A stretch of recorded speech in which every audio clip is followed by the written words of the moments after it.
oldin restoran sohasida ishlab ko'rmaganim uchun hamma restoran ham olishga rozi bo'lishmadi. Qidirib oxiri mana shu gastro restoranni topdim. Har kuni 8 soatdan ishlayman. Haftada 2 kun dam olishim bor. Kunning ikkinchi qismida zalga o'taman.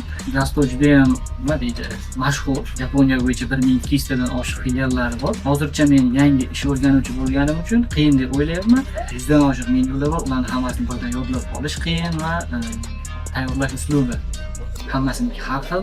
Restorandagi oylik maoshlarga keladigan bo'lsak, 270 ming yena oylik berishadi. Bundan 40 ming yena ushlab qolishadi. Ushlab qolingan summa bu meni sog'lig'imga hamda pensioniy fondim uchun ushlab qolishadi. Kelajakda gastro restoranni O'zbekistonda ochish maqsadim bor.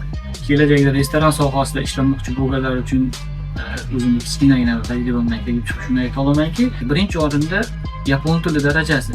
Yapon tilini mukammal o'rganib, kerakli bo'ladigan imtihonlarni topshirib, sertifikatlarni olish. Ikkinchi navbatda bu ishlamoqchi bo'lgan sohani imtihonlari bor, maxsus malaka testlari. O'sha imtihonlarni topshirib, ularning ham sertifikatlarini olish va uchinchisi yaxshi ishxona qidirishdir. Bilaman, o'zim tajribamdan kelib chiqib, agar shularni bosqichma-bosqich qilib borishsa, faqat restoran sohasi, boshqa sohalarda ham qiyin bo'lmaydi.